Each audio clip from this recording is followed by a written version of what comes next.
Long live the revolution. History provides ample evidence for the crucial importance of large-scale cooperation.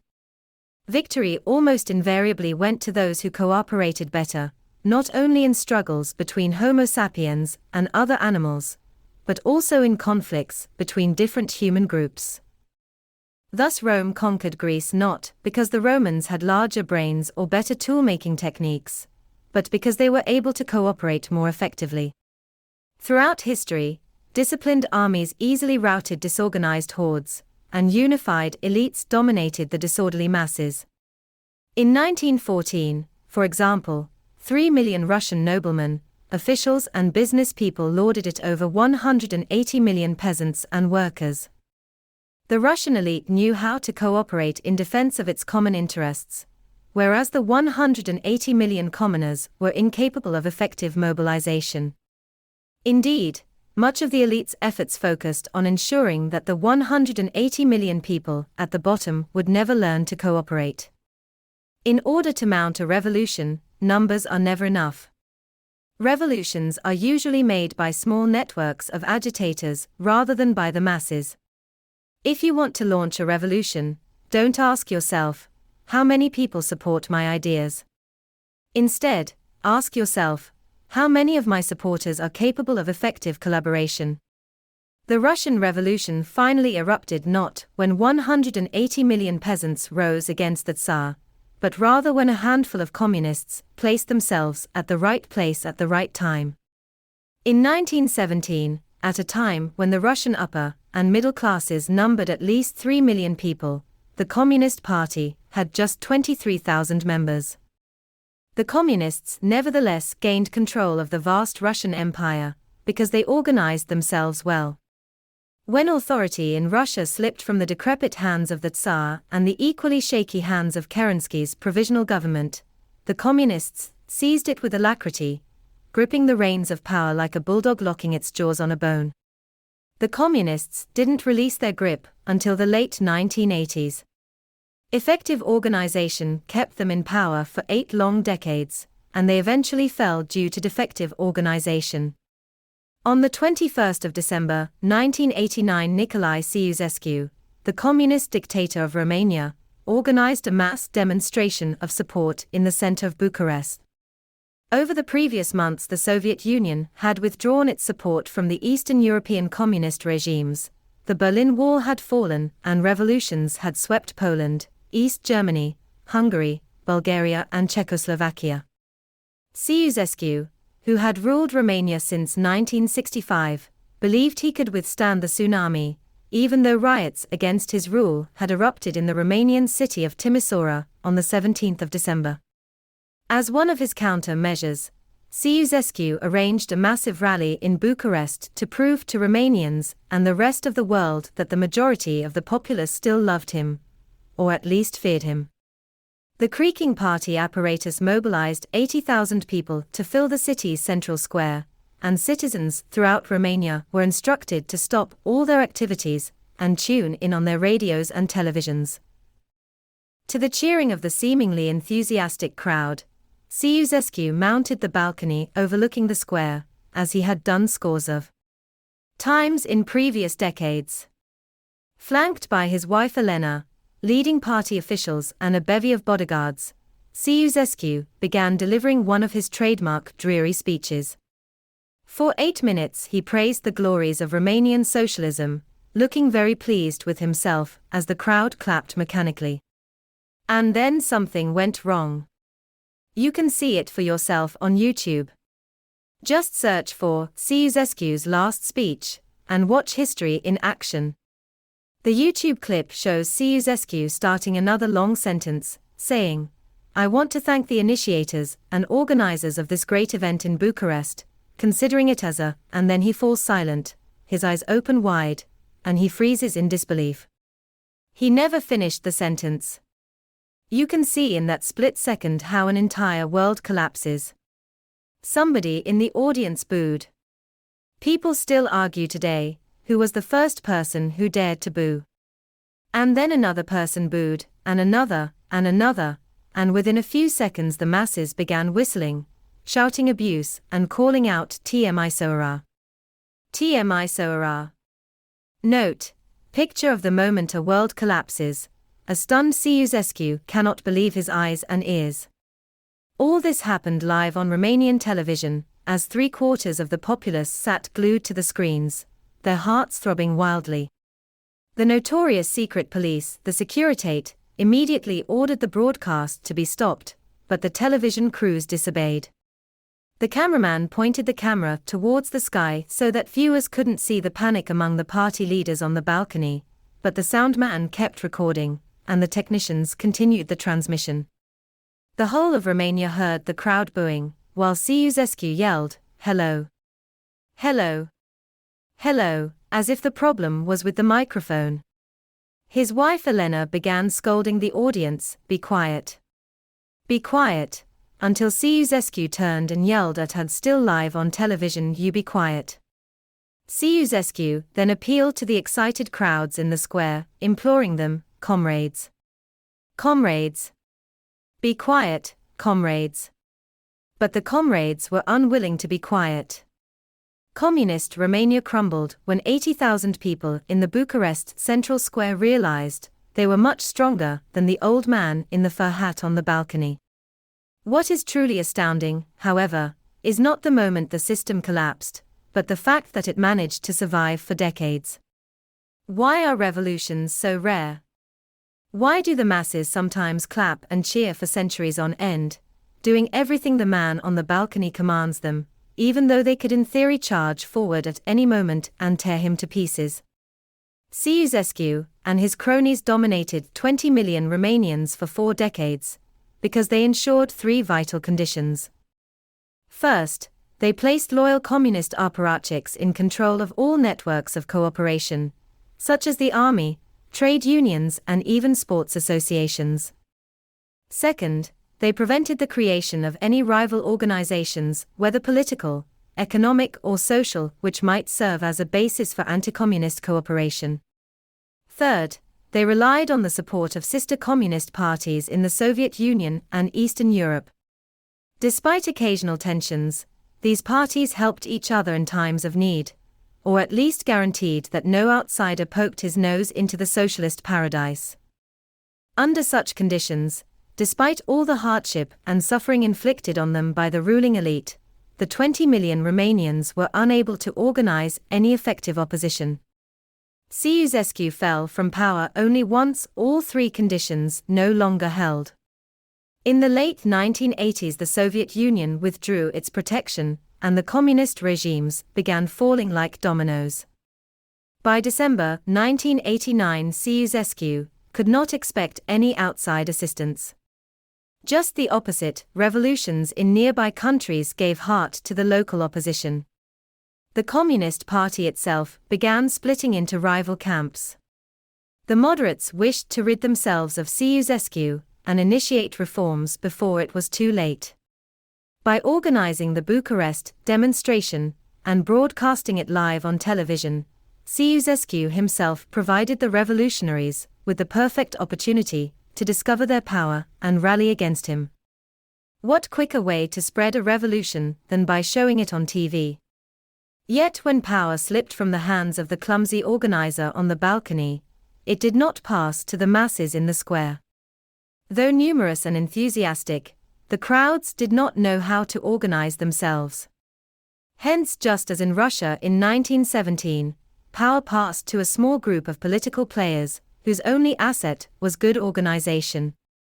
The Romanian Revolution was hijacked by the self-proclaimed National Salvation Front, which was in fact a smokescreen for the moderate wing of the Communist Party.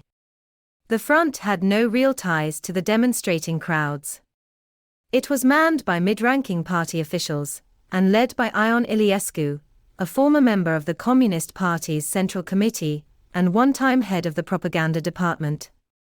Iliescu and his comrades in the National Salvation Front reinvented themselves as democratic politicians, proclaimed to any available microphone that they were the leaders of the revolution, and then used their long experience and network of cronies to take control of the country and pocket its resources.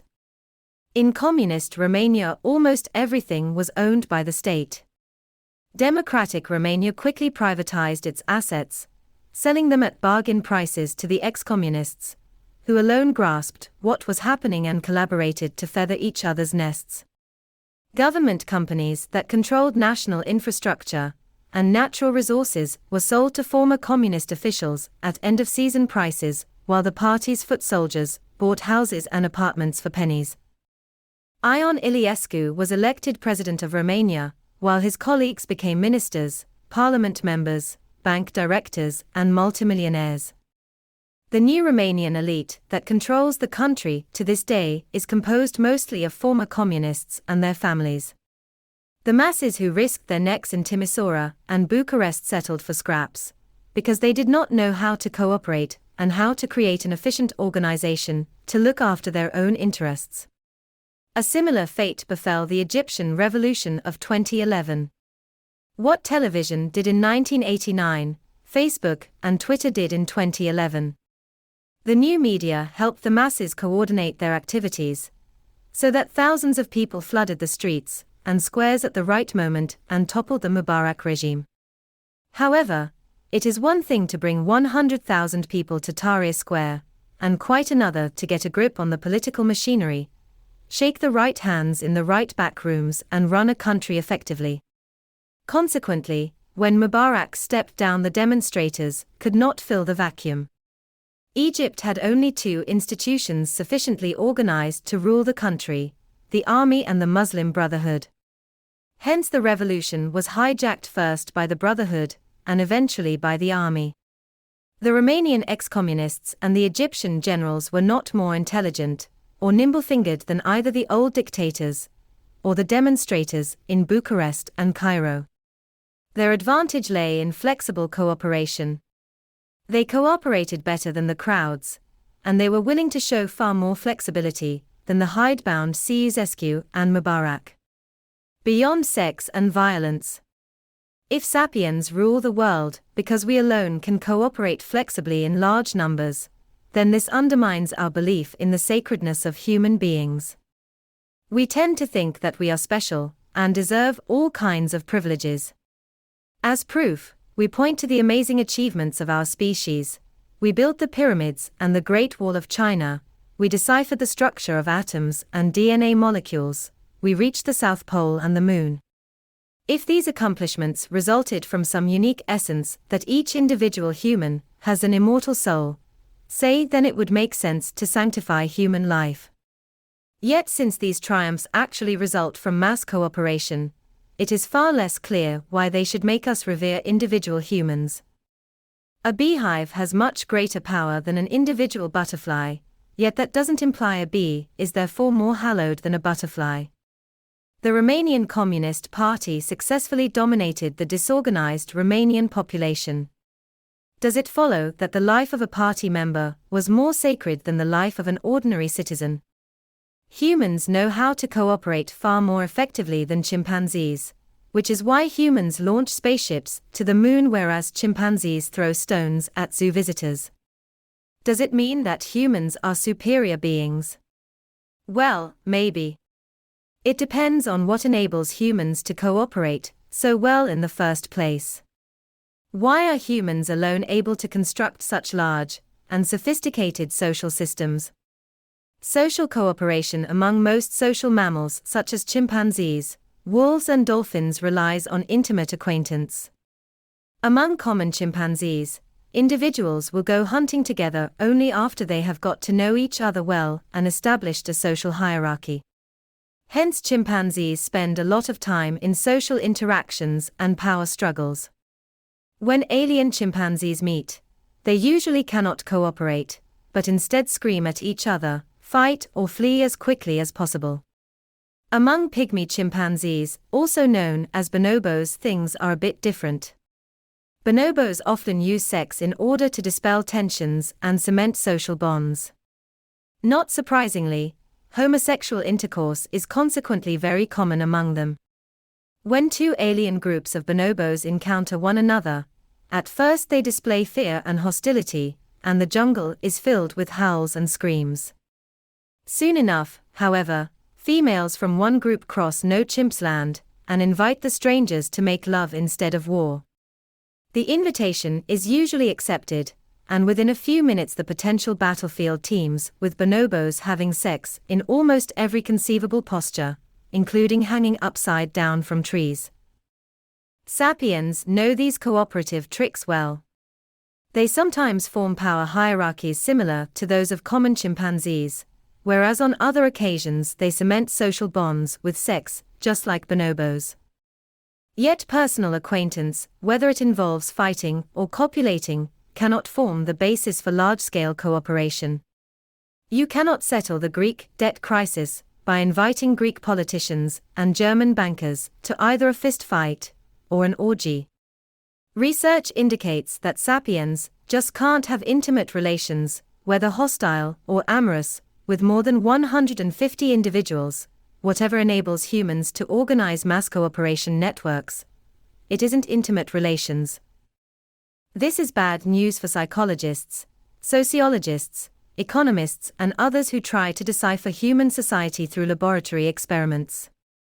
For both organizational and financial reasons, the vast majority of experiments are conducted either on individuals or on small groups of participants. Yet it is risky to extrapolate from small group behavior to the dynamics of mass societies. A nation of 100 million people functions in a fundamentally different way to a band of 100 individuals. Take, for example, the ultimatum game, one of the most famous experiments in behavioral economics. This experiment is usually conducted on two people.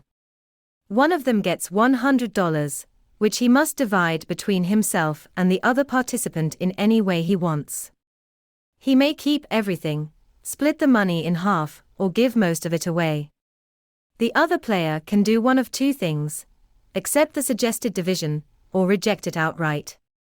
If he rejects the division, nobody gets anything. Classical economic theories maintain that humans are rational calculating machines. They propose that most people will keep $99 and offer $1 to the other participant. They further propose that the other participant will accept the offer. A rational person offered $1 will always say yes. What does he care if the other player gets $99? Classical economists have probably never left their laboratories and lecture halls to venture into the real world. Most people playing the ultimatum game reject very low offers because they are unfair. They prefer losing $1 to looking like suckers. Since this is how the real world functions, few people make very low offers in the first place. Most people divide the money equally, or give themselves only a moderate advantage, offering $30 or $40 to the other player. The ultimatum game made a significant contribution to undermining classical economic theories and to establishing the most important economic discovery of the last few decades. Sapiens don't behave according to a cold mathematical logic, but rather according to a warm social logic. We are ruled by emotions. These emotions, as we saw earlier, are in fact sophisticated algorithms that reflect the social mechanisms of ancient hunter-gatherer bands. If 30,000 years ago, I helped you hunt a wild chicken, and you then kept almost all the chicken to yourself, offering me just one wing, I did not say to myself, better one wing than nothing at all. Instead, my evolutionary algorithms kicked in, adrenaline and testosterone flooded my system, my blood boiled, and I stamped my feet and shouted at the top of my voice. In the short term, I may have gone hungry, and even risked a punch or two. But it paid off in the long term, because you thought twice before ripping me off again. We refuse unfair offers, because people who meekly accepted unfair offers didn't survive in the Stone Age. Observations of contemporary hunter-gatherer bands support this idea. Most bands are highly egalitarian, and when a hunter comes back to camp carrying a fat deer, everybody gets a share. The same is true of chimpanzees. When one chimp kills a piglet, the other troop members will gather round him with outstretched hands, and usually they all get a piece. In another recent experiment, the primatologist Franz de Waal placed two capuchin monkeys in two adjacent cages. so that each could see everything the other was doing. De Waal and his colleagues placed small stones inside each cage, and trained the monkeys to give them these stones. Whenever a monkey handed over a stone, he received food in exchange. At first the reward was a piece of cucumber. Both monkeys were very pleased with that, and happily ate their cucumber. After a few rounds, De Waal moved to the next stage of the experiment. This time, when the first monkey surrendered a stone, he got a grape. Grapes are much more tasty than cucumbers. However, when the second monkey gave a stone, he still received a piece of cucumber. The second monkey, who was previously very happy with his cucumber, became incensed. He took the cucumber, looked at it in disbelief for a moment, and then threw it at the scientists in anger and began jumping and screeching loudly. He ain't a sucker. This hilarious experiment, which you can see for yourself on YouTube, along with the ultimatum game, has led many to believe that primates have a natural morality, and that equality is a universal and timeless value. People are egalitarian by nature, and unequal societies can never function well due to resentment and dissatisfaction. But is that really so? These theories may work well on chimpanzees, capuchin monkeys, and small hunter-gatherer bands. They also work well in the lab, where you test them on small groups of people. Yet once you observe the behavior of human masses, you discover a completely different reality. Most human kingdoms and empires were extremely unequal, yet many of them were surprisingly stable and efficient. In ancient Egypt, the pharaoh sprawled on comfortable cushions inside a cool and sumptuous palace, wearing golden sandals and gem-studded tunics, while beautiful maids popped sweet grapes into his mouth. Through the open window he could see the peasants in the fields, toiling in dirty rags under a merciless sun, and blessed was the peasant who had a cucumber to eat at the end of the day. Yet the peasants rarely revolted. In 1740 King Frederick II of Prussia invaded Silesia, thus commencing a series of bloody wars that earned him his sobriquet Frederick the Great, turned Prussia into a major power, and left hundreds of thousands of people dead, crippled or destitute. Most of Frederick's soldiers were hapless recruits, subject to iron discipline and draconian drill. Not surprisingly, the soldiers lost little love on their supreme commander. As Frederick watched his troops assemble for the invasion, he told one of his generals that what struck him most about the scene was that, "We are standing here in perfect safety, looking at 60,000 men, they are all our enemies, and there is not one of them who is not better armed and stronger than we are, and yet they all tremble in our presence, while we have no reason whatsoever to be afraid of them." Frederick could indeed watch them in perfect safety. During the following years, despite all the hardships of war, these 60,000 armed men never revolted against him. Indeed, many of them served him with exceptional courage, risking and even sacrificing their very lives. Why did the Egyptian peasants and Prussian soldiers act so differently than we would have expected on the basis of the ultimatum game and the capuchin monkeys experiment? Because large numbers of people behave in a fundamentally different way than do small numbers. What would scientists see if they conducted the ultimatum game experiment on two groups of 1 million people each, who had to share $100 billion? They would probably have witnessed strange and fascinating dynamics. For example, since 1 million people cannot make decisions collectively, each group might sprout a small ruling elite. What if one elite offers the other $10 billion, keeping $90 billion? The leaders of the second group might, well, accept this unfair offer, siphon most of the $10 billion into their Swiss bank accounts, while preventing rebellion among their followers with a combination of sticks and carrots. The leadership might threaten to severely punish dissidents forthwith, while promising the meek and patient everlasting rewards in the afterlife. This is what happened in ancient Egypt and 18th century Prussia, and this is how things still work out in numerous countries around the world. Such threats and promises often succeed in creating stable human hierarchies and mass cooperation networks, as long as people believe that they reflect the inevitable laws of nature, or the divine commands of God, rather than just human whims. All large-scale human cooperation is ultimately based on our belief in imagined orders. These are sets of rules that, despite existing only in our imagination, we believe to be as real and inviolable as gravity. If you sacrifice 10 bulls to the sky god, the rain will come. If you honor your parents, you will go to heaven, and if you don't believe what I am telling you, you'll go to hell. As long as all sapiens living in a particular locality believe in the same stories, they all follow the same rules, making it easy to predict the behavior of strangers, and to organize mass cooperation networks. Sapiens often use visual marks such as a turban, a beard or a business suit to signal, "You can trust me, I believe in the same story as you." Our chimpanzee cousins cannot invent and spread such stories, which is why they cannot cooperate in large numbers. The web of meaning. People find it difficult to understand the idea of imagined orders, because they assume that there are only two types of realities: objective realities and subjective realities. In objective reality, things exist independently of our beliefs and feelings. Gravity, for example, is an objective reality. It existed long before Newton, and it affects people who don't believe in it just as much as it affects those who do. Subjective reality, in contrast, depends on my personal beliefs and feelings. Thus, suppose I feel a sharp pain in my head and go to the doctor. The doctor checks me thoroughly, but finds nothing wrong. So she sends me for a blood test, urine test, DNA test, X-ray, electrocardiogram, fMRI scan and a plethora of other procedures. When the results come in, she announces that I am perfectly healthy, and I can go home. Yet I still feel a sharp pain in my head.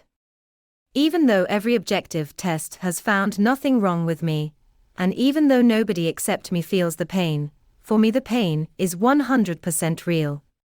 Most people presume that reality is either objective or subjective, and that there is no third option. Hence, once they satisfy themselves that something isn't just their own subjective feeling, they jump to the conclusion it must be objective. If lots of people believe in God, if money makes the world go round, and if nationalism starts wars and builds empires, then these things aren't just a subjective belief of mine. God, money and nations must therefore be objective realities.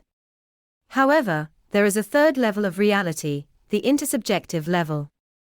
Intersubjective entities depend on communication among many humans rather than on the beliefs and feelings of individual humans. Many of the most important agents in history are intersubjective.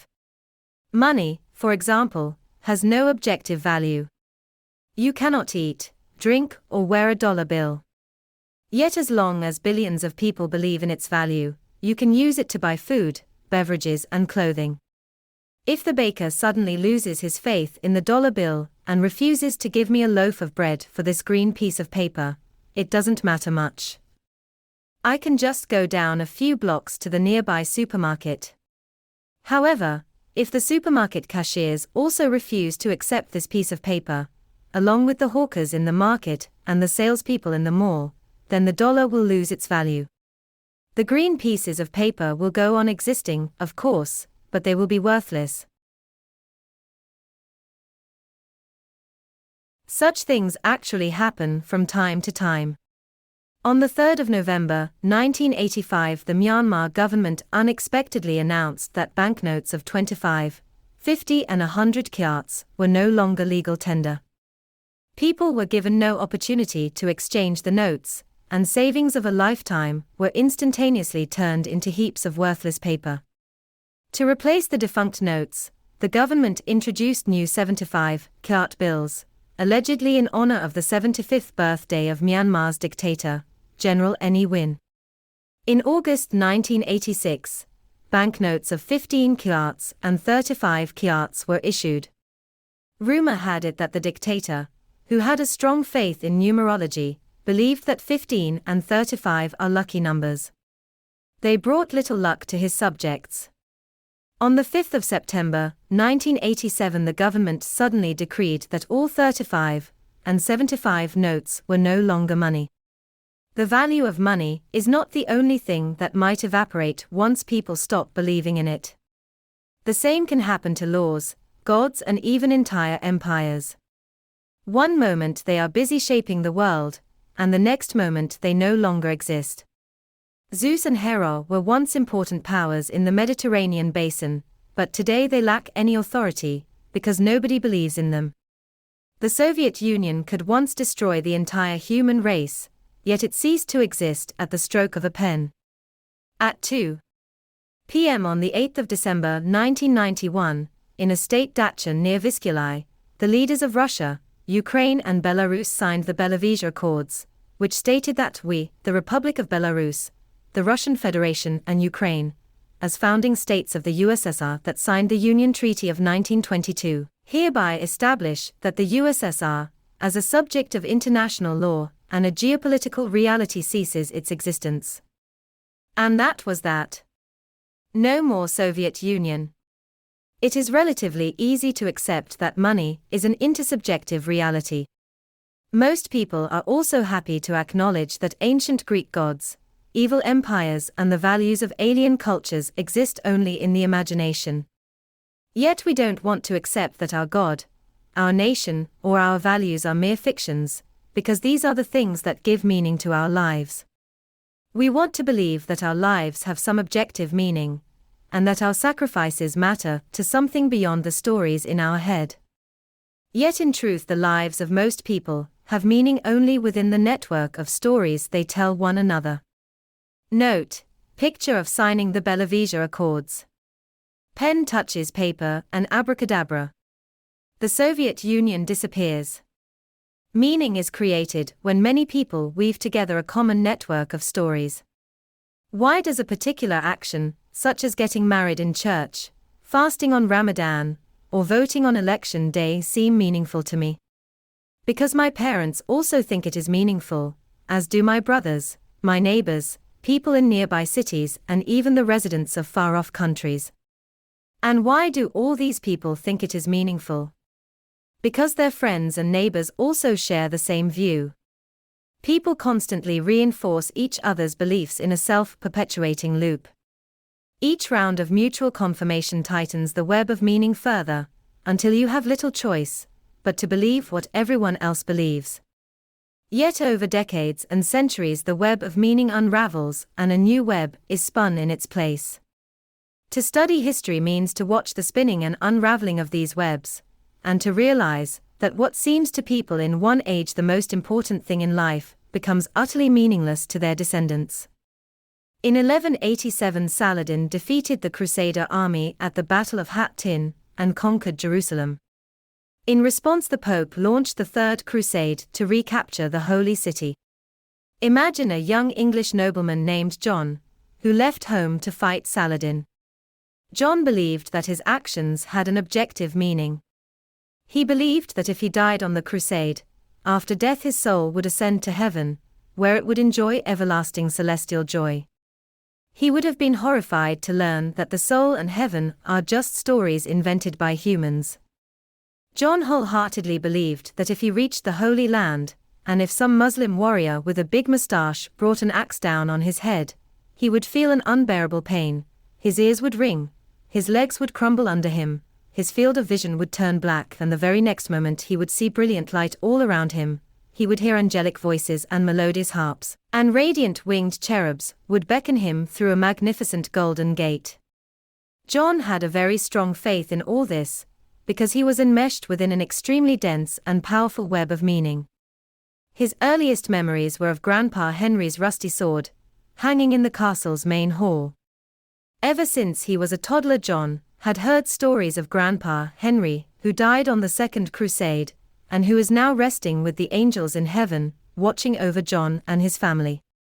When minstrels visited the castle, they usually sang about the brave crusaders who fought in the Holy Land. When John went to church, he enjoyed looking at the stained glass windows. One showed Godfrey of Bouillon riding a horse and impaling a wicked-looking Muslim on his lance. Another showed the souls of sinners burning in hell. John listened attentively to the local priest, the most learned man he knew. Almost every Sunday, the priest explained, with the help of well-crafted parables and hilarious jokes, that there was no salvation outside the Catholic Church, that the Pope in Rome was our Holy Father, and that we always had to obey his commands. If we murdered or stole, God would send us to hell, but if we killed infidel Muslims, God would welcome us to heaven. One day when John was just turning 18, a disheveled knight rode to the castle's gate, and in a choked voice announced the news: Saladin has destroyed the Crusader army at Hattin. Jerusalem has fallen. The Pope has declared a new crusade, promising eternal salvation to anyone who dies on it. All around, people looked shocked and worried, but John's face lit up in an otherworldly glow and he proclaimed, "I am going to fight the infidels and liberate the Holy Land." Everyone fell silent for a moment, and then smiles and tears appeared on their faces. His mother wiped her eyes, gave John a big hug, and told him how proud she was of him. His father gave him a mighty pat on the back, and said, "If only I was your age, son, I would join you. Our family's honor is at stake. I am sure you won't disappoint us." Two of his friends announced that they were coming too.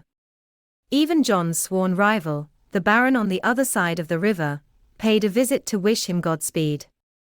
As he left the castle, villagers came forth from their hovels to wave to him, and all the pretty girls looked longingly at the brave crusader setting off to fight the infidels.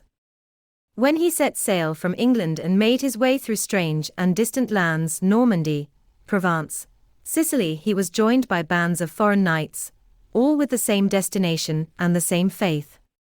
When the army finally disembarked in the Holy Land and waged battle with Saladin's hosts, John was amazed to discover that even the wicked Saracens shared his beliefs.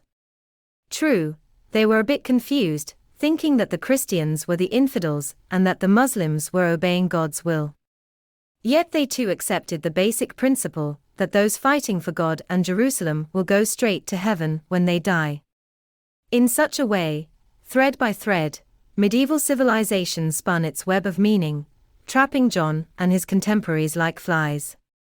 It was inconceivable to John that all these stories were just figments of the imagination. Maybe his parents and uncles were wrong. But the minstrels too, and all his friends, and the village girls, the learned priest, the Baron on the other side of the river, the Pope in Rome, the Provençal and Sicilian knights, and even the very Muslims, is it possible that they were all hallucinating? And the years pass. As the historian watches, the web of meaning unravels and another is spun in its stead. John's parents die, followed by all his siblings and friends.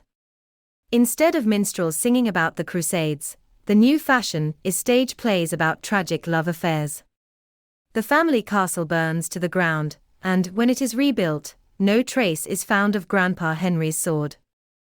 The church windows shatter in a winter storm, and the replacement glass no longer depicts Godfrey of Bouillon and the sinners in hell, but rather the great triumph of the King of England over the King of France.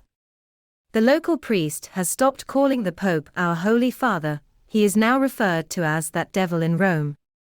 In the nearby university, scholars pore over ancient Greek manuscripts, dissect dead bodies and whisper quietly behind closed doors that perhaps there is no such thing as the soul. And the years continue to pass. Where the castle once stood, there is now a shopping mall. In the local cinema, they are screening Monty Python and the Holy Grail for the umpteenth time. In an empty church, a bored vicar is overjoyed to see two Japanese tourists. He explains at length about the stained glass windows, while they politely smile, nodding in complete incomprehension. On the steps outside, a gaggle of teenagers are playing with their iPhones. They watch a new YouTube remix of John Lennon's Imagine. Imagine there's no heaven, sings Lennon, it's easy if you try. A Pakistani street cleaner is sweeping the pavement, while a nearby radio broadcasts the news. The carnage in Syria continues, and the Security Council's meeting has ended in an impasse. Suddenly a hole in time opens. A mysterious ray of light illuminates the face of one of the teenagers, who announces, "I am going to fight the infidels and liberate the Holy Land." Infidels and Holy Land. These words no longer carry any meaning for most people in today's England. Even the vicar would probably think the teenager is having some sort of psychotic episode.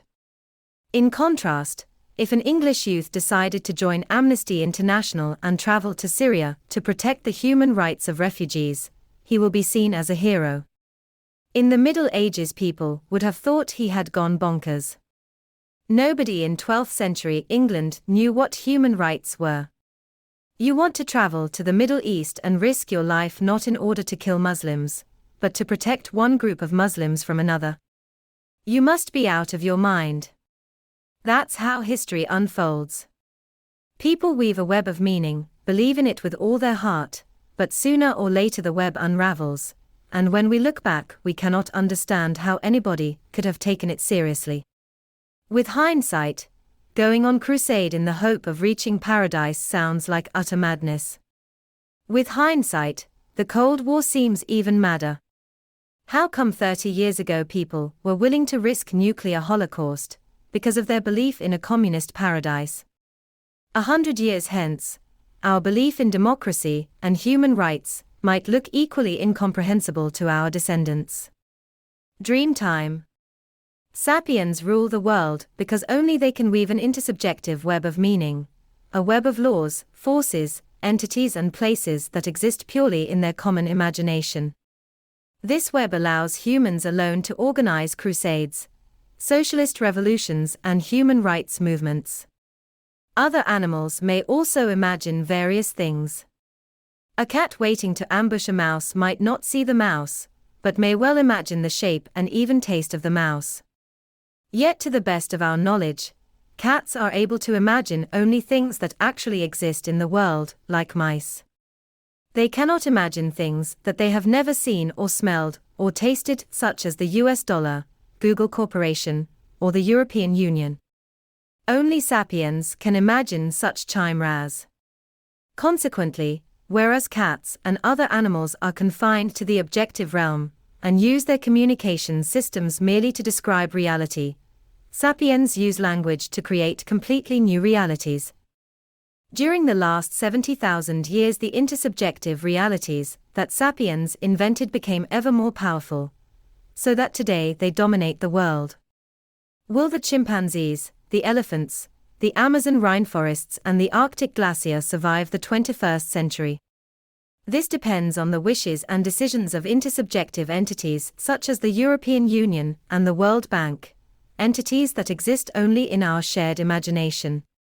No other animal can stand up to us, not because they lack a soul or a mind, but because they lack the necessary imagination. Lions can run, jump, claw and bite. Yet they cannot open a bank account or file a lawsuit. And in the 21st century, a banker who knows how to file a lawsuit is far more powerful than the most ferocious lion in the savannah. As well as separating humans from other animals, this ability to create intersubjective entities also separates the humanities from the life sciences. Historians seek to understand the development of intersubjective entities like gods and nations, whereas biologists hardly recognize the existence of such things. Some believe that if we could only crack the genetic code and map every neuron in the brain, we will know all of humanity's secrets. After all, if humans have no soul, and if thoughts, emotions and sensations are just biochemical algorithms, why can't biology account for all the vagaries of human societies? From this perspective, the Crusades were territorial disputes shaped by evolutionary pressures, and English knights going to fight Saladin in the Holy Land were not that different from wolves trying to appropriate the territory of a neighboring pack. The humanities, in contrast, emphasize the crucial importance of intersubjective entities, which cannot be reduced to hormones and neurons. To think historically means to ascribe real power to the contents of our imaginary stories. Of course, historians don't ignore objective factors, such as climate changes and genetic mutations, but they give much greater importance to the stories people invent and believe. North Korea and South Korea are so different from one another not because people in Pyongyang have different genes to people in Seoul, or because the north is colder and more mountainous. It's because the North is dominated by very different fictions. Maybe someday breakthroughs in neurobiology will enable us to explain communism and the Crusades in strictly biochemical terms. Yet we are very far from that point. During the 21st century, the border between history and biology is likely to blur, not because we will discover biological explanations for historical events, but rather because ideological fictions will rewrite DNA strands, political and economic interests will redesign the climate, and the geography of mountains and rivers will give way to cyberspace. As human fictions are translated into genetic and electronic codes, the intersubjective reality will swallow up the objective reality, and biology will merge with history. In the 21st century, fiction might thereby become the most potent force on Earth, surpassing even wayward asteroids and natural selection. Hence, if we want to understand our future, cracking genomes and crunching numbers is hardly enough. We must also decipher the fictions that give meaning to the world. Note: picture of the creator, Jackson Pollock in A Moment of Inspiration. Part 2. Homo sapiens gives meaning to the world. What kind of world did humans create? How did humans become convinced that they not only control the world, but also give it meaning? How did humanism, the worship of humankind, become the most important religion of all? Chapter 4. The Storytellers. Animals such as wolves and chimpanzees live in a dual reality. On the one hand, they are familiar with objective entities outside them, such as trees, rocks, and rivers. On the other hand, they are aware of subjective experiences within them, such as fear, joy, and desire. Sapiens, in contrast, live in triple-layered reality. In addition to trees, rivers, fears, and desires, the sapiens world also contains stories about money, gods, nations, and corporations. As history unfolded, the impact of gods, nations, and corporations grew at the expense of rivers, fears, and desires. There are still many rivers in the world, and people are still motivated by their fears and wishes, but Jesus Christ, the French Republic, and Apple Incorporated have dammed and harnessed the rivers, and have learned to shape our deepest anxieties and yearnings. Since new 21st century technologies are likely to make such fictions only more potent, understanding our future requires understanding how stories about Christ, France, and Apple have gained so much power. Humans think they make history, but history actually revolves around the web of stories. The basic abilities of individual humans have not changed much since the Stone Age. But the web of stories has grown from strength to strength, thereby pushing history from the Stone Age to the Silicon Age. It all began about 70,000 years ago, when the cognitive revolution enabled sapiens to start talking about things that existed only in their own imagination. For the following 60,000 years, sapiens wove many fictional webs, but these remained small and local. The spirit of a revered ancestor worshipped by one tribe was completely unknown to its neighbors, and seashells valuable in one locality became worthless once you crossed the nearby mountain range. Stories about ancestral spirits and precious seashells still gave sapiens a huge advantage, because they allowed hundreds and sometimes even thousands of sapiens to cooperate effectively, which was far more than Neanderthals or chimpanzees could do. Yet as long as sapiens remained hunter-gatherers, they could not cooperate on a truly massive scale, because it was impossible to feed a city or a kingdom by hunting and gathering. Consequently, the spirits, fairies, and demons of the Stone Age were relatively weak entities. The agricultural revolution, which began about 12,000 years ago, provided the necessary material base for enlarging and strengthening the intersubjective networks. Farming made it possible to feed thousands of people in crowded cities and thousands of soldiers in disciplined armies. However, the intersubjective webs then encountered a new obstacle. In order to preserve the collective myths and organize mass cooperation, the early farmers relied on the data processing abilities of the human brain, which were strictly limited. Farmers believed in stories about great gods. They built temples to their favorite god, held festivals in his honor, offered him sacrifices, and gave him lands, tithes and presents. In the first cities of ancient Sumer, about 6,000 years ago, the temples were not just centers of worship, but also the most important political and economic hubs. The Sumerian gods fulfilled a function analogous to modern brands and corporations. Today, corporations are fictional legal entities that own property, lend money, hire employees and initiate economic enterprises. In ancient Uruk, Lagash and Shuruppak, the gods functioned as legal entities that could own fields and slaves, give and receive loans, pay salaries and build dams and canals. Since the gods never died, and since they had no children to fight over their inheritance, they gathered more and more property and power. An increasing number of Sumerians found themselves employed by the gods, taking loans from the gods, tilling the gods' lands and owing taxes and tithes to the gods. Just as in present-day San Francisco John is employed by Google while Mary works for Microsoft, so in ancient Uruk one person was employed by the great god Enki while his neighbor worked for the goddess Inanna. The temples of Enki and Inanna dominated the Uruk skyline, and their divine logos branded buildings, products and clothes. For the Sumerians, Enki and Inanna were as real as Google and Microsoft are real for us. Compared to their predecessors, the ghosts and spirits of the Stone Age, the Sumerian gods were very powerful entities. It goes without saying that the gods didn't actually run their businesses, for the simple reason that they didn't exist anywhere except in the human imagination. Day-to-day activities were managed by the temple priests, just as Google and Microsoft need to hire flesh and blood humans to manage their affairs. However, as the gods acquired more and more property and power, the priests could not cope. They may have represented the mighty sky god, or the all-knowing earth goddess, but they themselves were fallible mortals.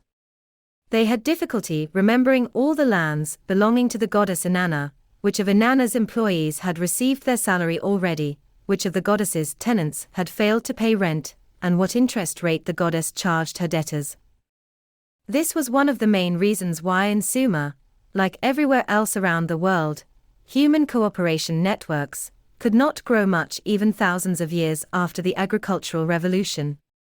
There were no huge kingdoms, no extensive trade networks, and no universal religions. This obstacle was finally removed about 5,000 years ago, when the Sumerians invented both writing and money. These Siamese twins born to the same parents at the same time, and in the same place broke the data processing limitations of the human brain. Writing and money made it possible to start collecting taxes from hundreds of thousands of people, to organize complex bureaucracies, and to establish vast kingdoms. In Sumer, these kingdoms were managed in the name of the gods by human priest kings. In the neighboring Nile Valley, people went a step further, merging the priest king with the god to create a living deity, Pharaoh. The Egyptians considered Pharaoh to be an actual god rather than just a divine deputy. The whole of Egypt belonged to that god, and all people had to obey his orders and pay his taxes. Just as in the Sumerian temples, so also in pharaonic Egypt, the god didn't manage his business empire by himself. Some pharaohs ruled with an iron fist, while others passed their days at banquets and festivities, but in both cases the practical work of administering Egypt was left to thousands of literate officials. Just like any other human, Pharaoh had a biological body with biological needs, desires and emotions. But the biological pharaoh was of little importance. The real ruler of the Nile Valley was an imagined pharaoh that existed in the stories millions of Egyptians told one another. While Pharaoh sat in his palace in the capital city of Memphis, eating grapes and dallying with his wives and mistresses, Pharaoh's officials crisscrossed the kingdom from the Mediterranean shore to the Nubian desert. The bureaucrats calculated the taxes each village had to pay, wrote them on long papyrus scrolls and sent them to Memphis. When a written order came from Memphis to recruit soldiers to the army or laborers for some construction project, the officials gathered the necessary men. They computed how many kilograms of wheat the royal granaries contained, how many work days were required to clean the canals and reservoirs, and how many ducks and pigs to send to Memphis, so that Pharaoh's harem could dine well. Even when the living deity died, and his body was embalmed and borne in an extravagant funerary procession to the royal necropolis outside Memphis, the bureaucracy kept going. The officials kept writing scrolls, collecting taxes, sending orders and oiling the gears of the pharaonic machine. If the Sumerian gods remind us of present-day company brands, so the living god Pharaoh can be compared to modern personal brands, such as Elvis Presley, Madonna or Justin Bieber. Just like Pharaoh, Elvis too had a biological body, complete with biological needs, desires and emotions. Elvis ate and drank and slept. Yet Elvis was much more than a biological body. Like Pharaoh, Elvis was a story, a myth, a brand, and the brand was far more important than the biological body. During Elvis's lifetime, the brand earned millions of dollars selling records, tickets, posters and rights, but only a small fraction of the necessary work was done by Elvis in person. Instead, most of it was done by a small army of agents, lawyers, producers and secretaries. Consequently, when the biological Elvis died, for the brand it was business as usual. Even today fans still buy the King's posters and albums, radio stations go on paying royalties, and more than 500,000 pilgrims flock each year to Graceland, the King's necropolis in Memphis, Tennessee. Note: brands are not a modern invention. Just like Elvis Presley, Pharaoh too was a brand rather than a living organism. For millions of followers his image counted for far more than his fleshy reality, and they kept worshipping him long after he was dead. Prior to the invention of writing, stories were confined by the limited capacity of human brains. You couldn't invent overly complex stories, which people couldn't remember. With writing you could suddenly create extremely long and intricate stories, which were stored on tablets and papyri rather than in human heads. No ancient Egyptian remembered all of Pharaoh's lands, taxes and tithes. Elvis Presley never even read all the contracts signed in his name. No living soul is familiar with all the laws and regulations of the European Union, and no banker or CIA agent tracks down every dollar in the world. Yet all of these minutiae are written somewhere, and the assemblage of relevant documents defines the identity and power of Pharaoh, Elvis, the EU and the dollar. Writing has thus enabled humans to organize entire societies in an algorithmic fashion. We encountered the term algorithm when we tried to understand what emotions are and how brains function, and defined it as a methodical set of steps that can be used to make calculations, resolve problems, and reach decisions. In illiterate societies, people make all calculations and decisions in their heads. In literate societies, people are organized into networks, so that each person is only a small step in a huge algorithm, and it is the algorithm as a whole that makes the important decisions. This is the essence of bureaucracy. Think about a modern hospital, for example. When you arrive, the receptionist hands you a standard form and asks you a predetermined set of questions. Your answers are forwarded to a nurse, who compares them with the hospital's regulations in order to decide what preliminary tests to give you. She then measures, say, your blood pressure and heart rate, and takes a blood test. The doctor on duty examines the results, and follows a strict protocol to decide in which ward to hospitalize you. In the ward you are subjected to much more thorough examinations, such as an X-ray, or an fMRI scan, mandated by thick medical guidebooks. Specialists then analyze the results according to well-known statistical databases, deciding what medicines to give you or what further tests to run.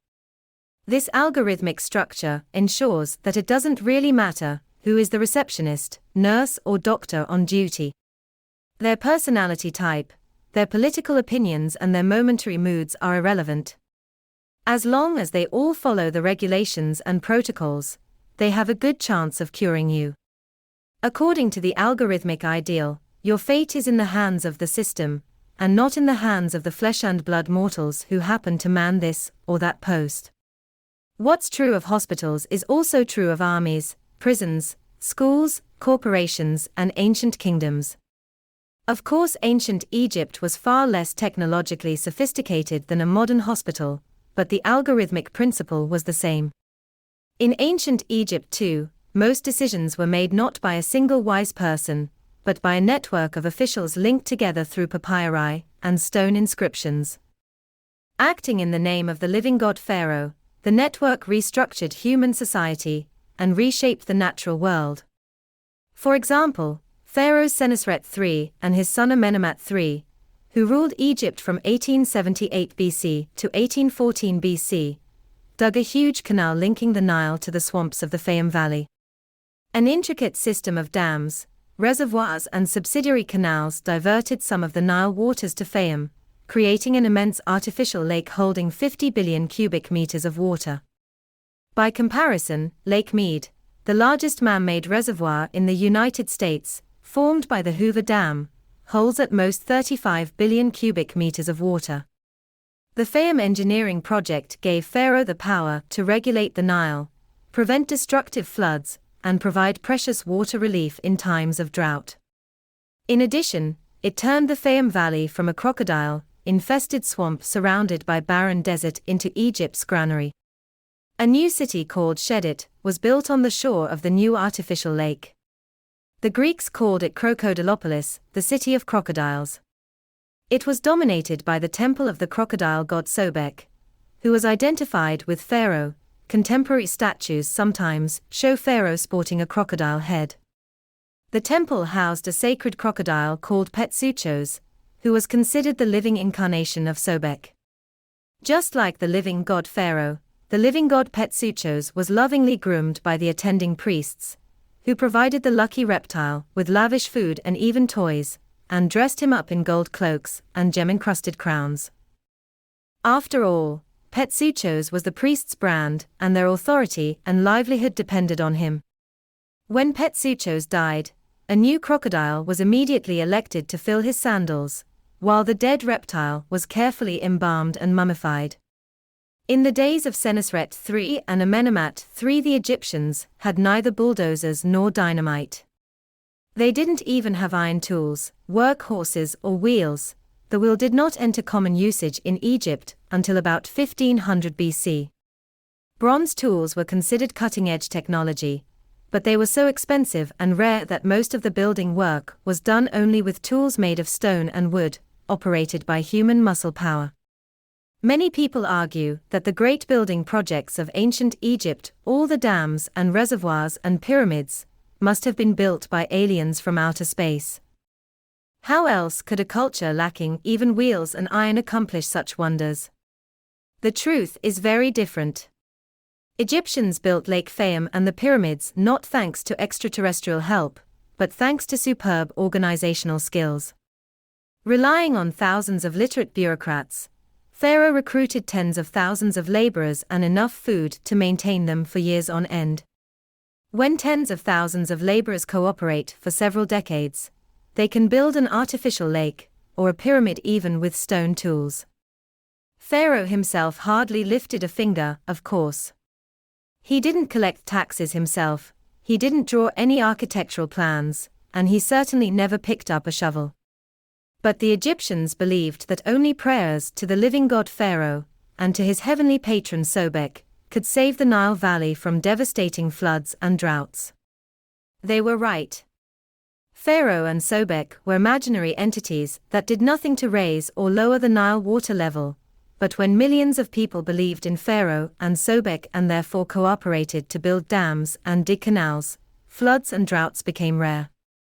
Compared to the Sumerian gods, not to mention the Stone Age spirits, the gods of ancient Egypt were truly powerful entities that founded cities, raised armies and controlled the lives of millions of humans, cows and crocodiles. It may sound strange to credit imaginary entities with building or controlling things. But nowadays we habitually say that the United States built the first nuclear bomb, that China built the Three Gorges Dam, or that Google is building an autonomous car. Why not say, then, that Pharaoh built a reservoir and Sobek dug a canal? Living on paper. Writing thus facilitated the appearance of powerful fictional entities that organized millions of people and reshaped the reality of rivers, swamps, and crocodiles. Simultaneously, writing also made it easier for humans to believe in the existence of such fictional entities, because it habituated people to experiencing reality through the mediation of abstract symbols. Hunter-gatherers spent their days climbing trees, looking for mushrooms, and chasing boars and rabbits. Their daily reality consisted of trees, mushrooms, boars, and rabbits.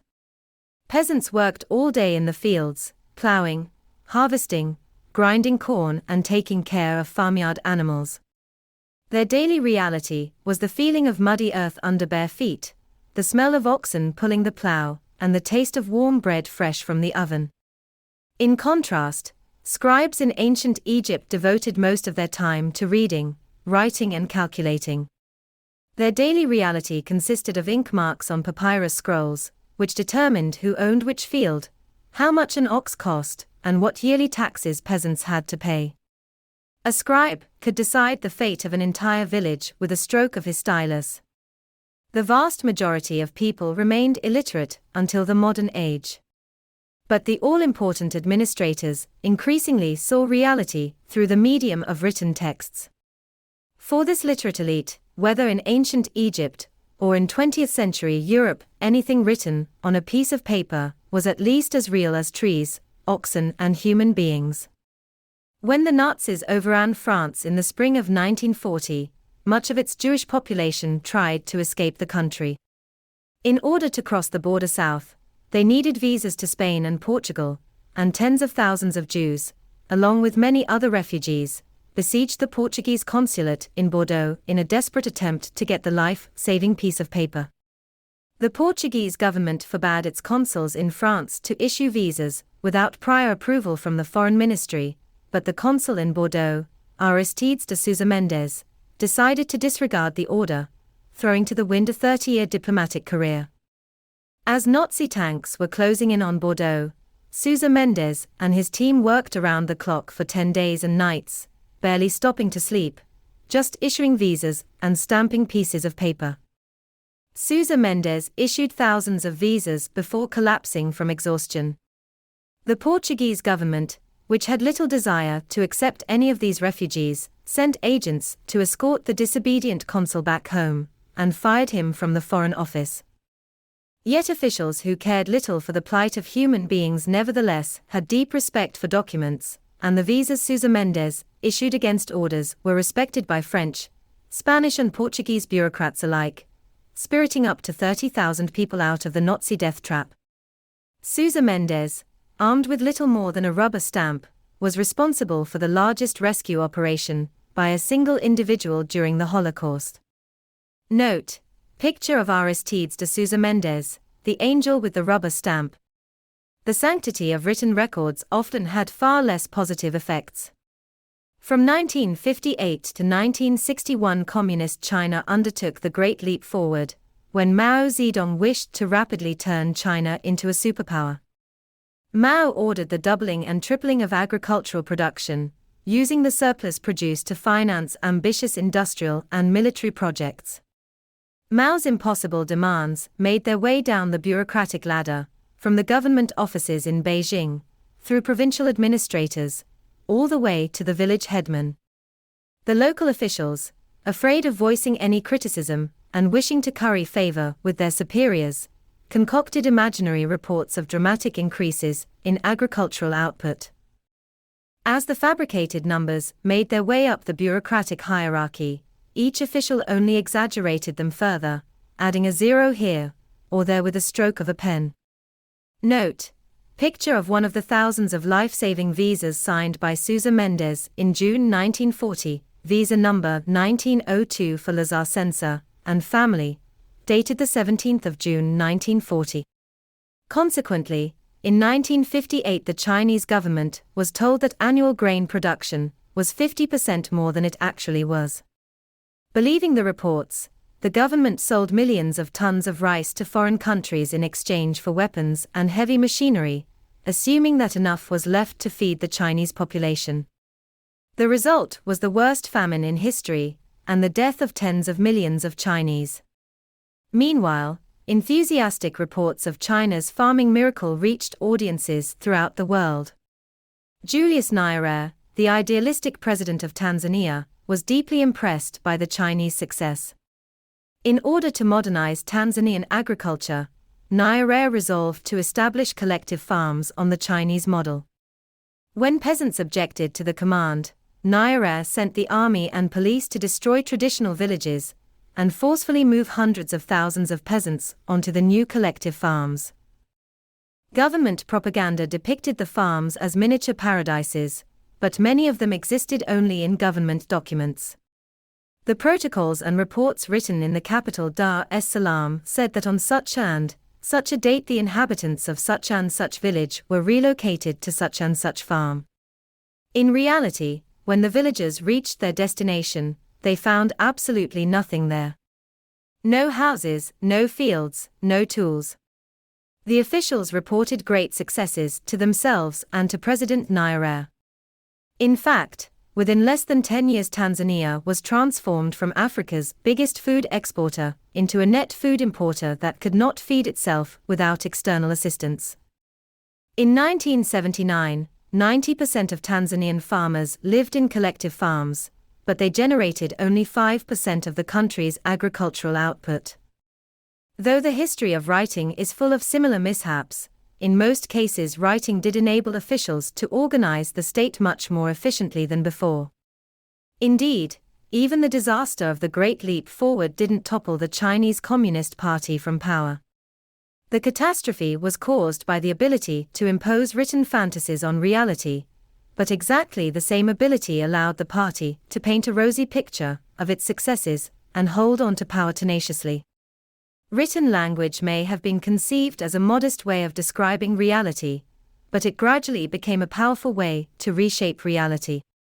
When official reports collided with objective reality, it was often reality that had to give way. Anyone who has ever dealt with the tax authorities, the educational system, or any other complex bureaucracy knows that the truth hardly matters. What's written on your form is far more important. Holy Scriptures. Is it true that when text and reality collide, reality sometimes has to give way? Isn't it just a common, but exaggerated slander of bureaucratic systems? Most bureaucrats, whether serving Pharaoh or Mao Zedong, were reasonable people, and surely would have made the following argument: we use writing to describe the reality of fields, canals and granaries.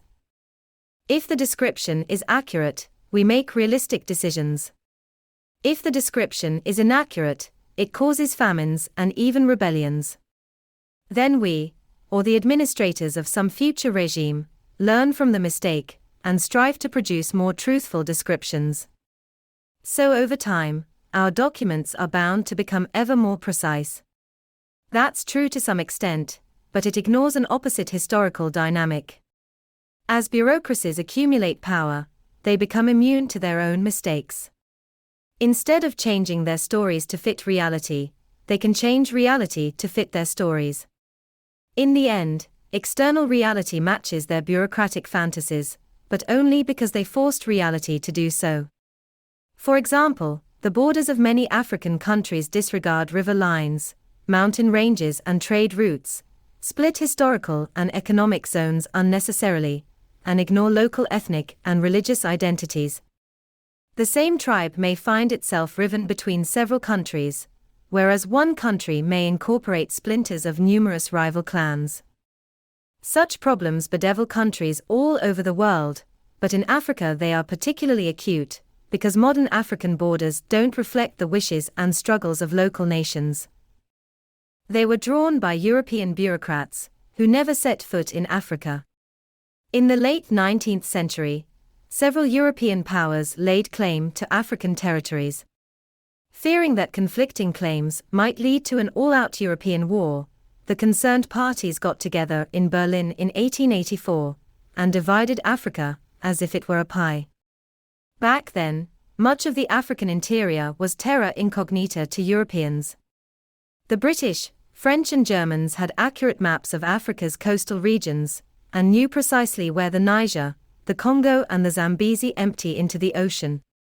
However, they knew little about the course these rivers took inland, about the kingdoms and tribes that lived along their banks, and about local religion, history and geography.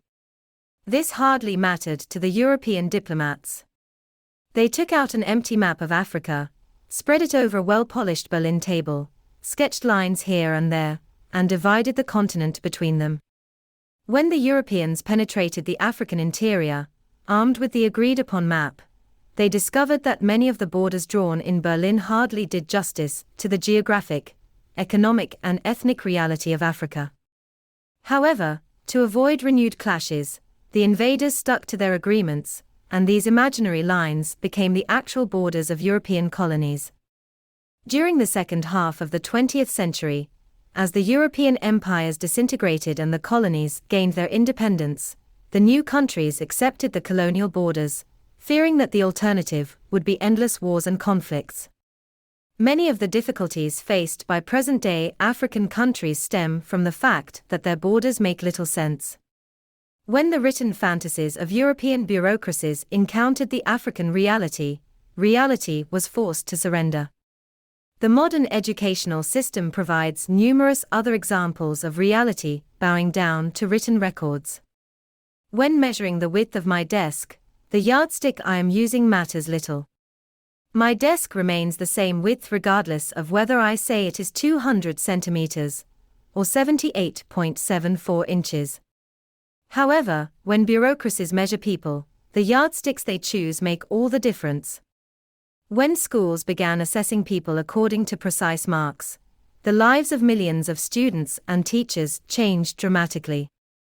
Marks are a relatively new invention.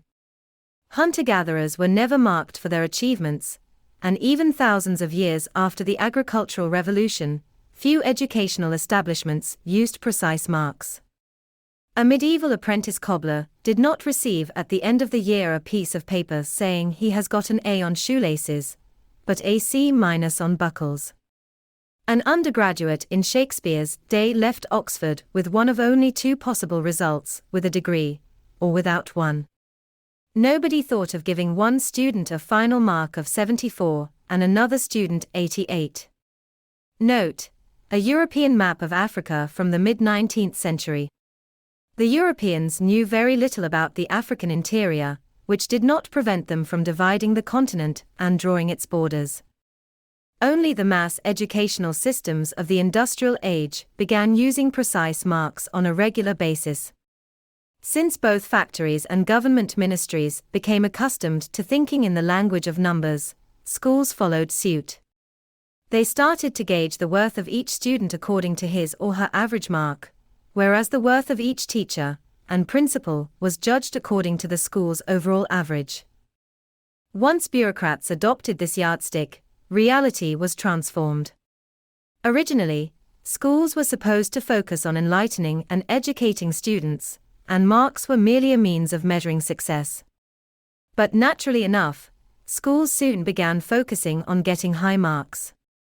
As every child, teacher and inspector knows, the skills required to get high marks in an exam are not the same as a true understanding of literature, biology, or mathematics.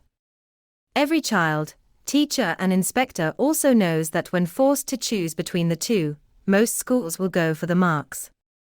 The power of written records reached its apogee with the appearance of holy scriptures.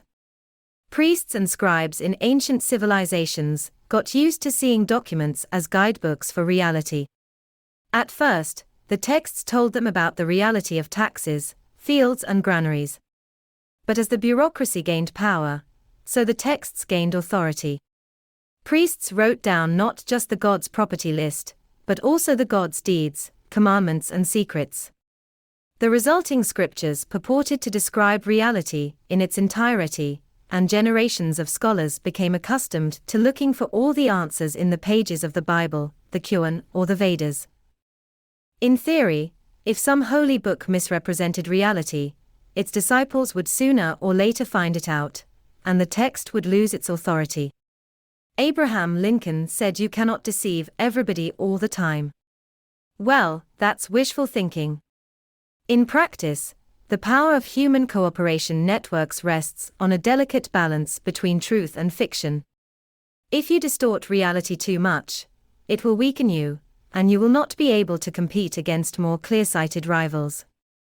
On the other hand, you cannot organize masses of people effectively without relying on some fictional myths. So if you stick to pure reality, without mixing any fiction with it, few people would follow you. If you used a time machine to send a modern scientist to ancient Egypt, she would not be able to seize power by exposing the fictions of the local priests and lecturing the peasants on evolution, relativity, and quantum physics. Of course, if our scientist could use her knowledge in order to produce a few rifles and artillery pieces, she could gain a huge advantage over Pharaoh and the crocodile god Sobek. Yet in order to mine iron, build furnaces, and manufacture gunpowder, the scientist would need a lot of hard-working peasants. Do you really think she could inspire them by explaining that energy divided by mass equals the speed of light squared? If you happen to think so, you are welcome to travel to Afghanistan or Syria and try your luck. Really powerful human organizations, such as Pharaonic Egypt, Communist China, the European empires, and the modern school system, are not necessarily clear-sighted. Much of their power rests on their ability to force their fictional beliefs on a submissive reality. That's the whole idea of money, for example. The government takes worthless pieces of paper, declares them to be valuable, and then uses them to compute the value of everything else. The government has enough power to force citizens to pay taxes using these pieces of paper, so the citizens have no choice but to get their hand on at least some bills. The bills consequently become really valuable, the government officials are vindicated in their beliefs, and since the government controls the issuing of paper money, its power grows. If somebody protests that these are just worthless pieces of paper, and behaves as if they are only pieces of paper, he won't get very far in life. The same thing happens when the educational system declares that matriculation exams are the best method to evaluate students. The system has enough authority to influence acceptance conditions to colleges, government offices, and private sector jobs. Students therefore invest all their efforts in getting good marks. Coveted positions are manned by people with high marks, who naturally support the system that brought them there. The fact that the educational system controls the critical exams gives it more power, and increases its influence over colleges, government offices, and the job market. If somebody protests that the degree certificate is just a piece of paper, and behaves accordingly, he is unlikely to get very far in life. Holy Scriptures work the same way.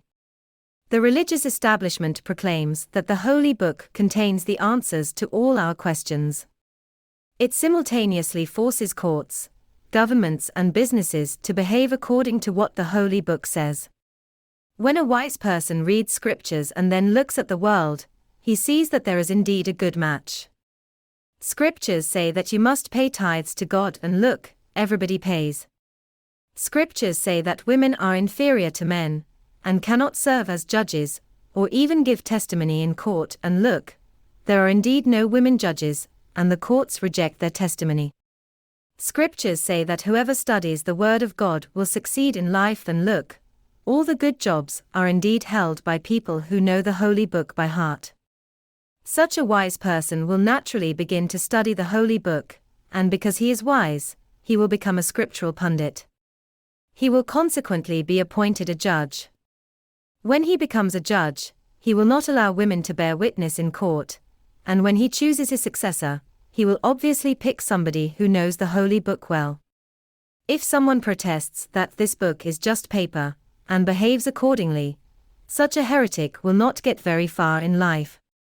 Even when Scriptures mislead people about the true nature of reality, they can nevertheless retain their authority for thousands of years.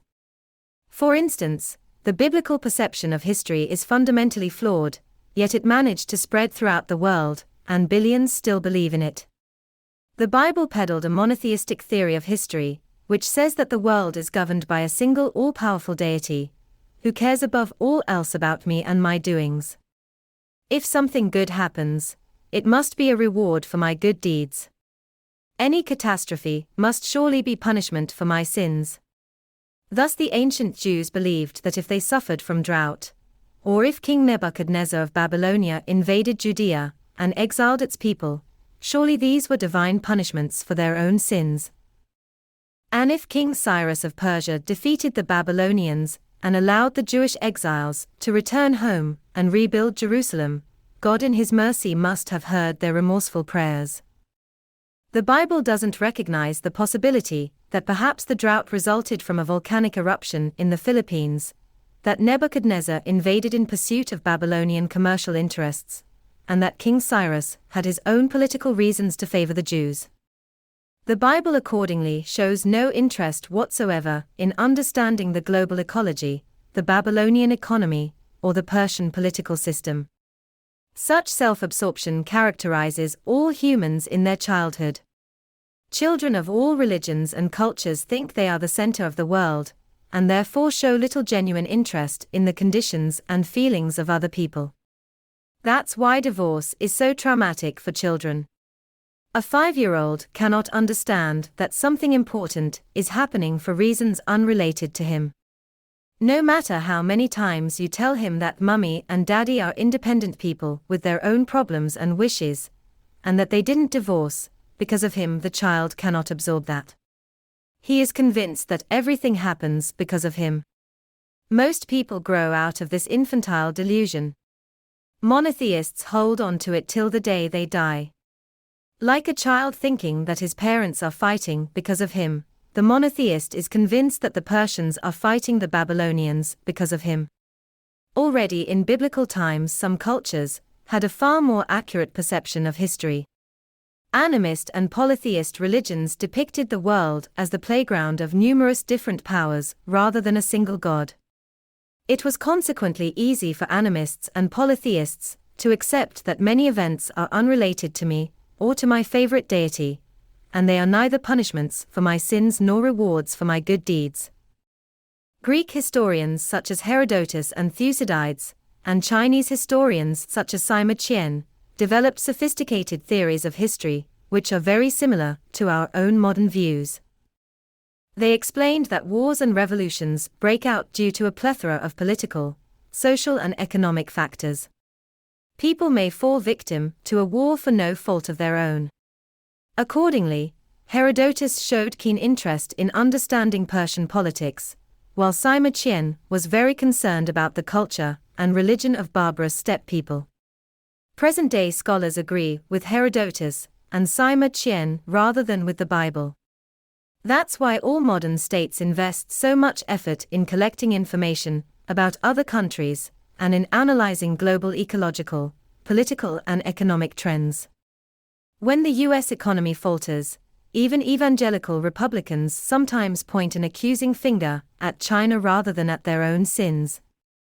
Yet even though Herodotus and Thucydides understood reality much better than the authors of the Bible, when the two worldviews collided, the Bible won by a knockout.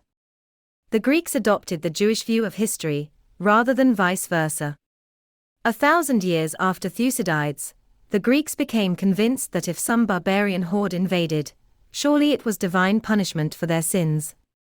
No matter how mistaken the biblical worldview was, it provided a better basis for large-scale human cooperation.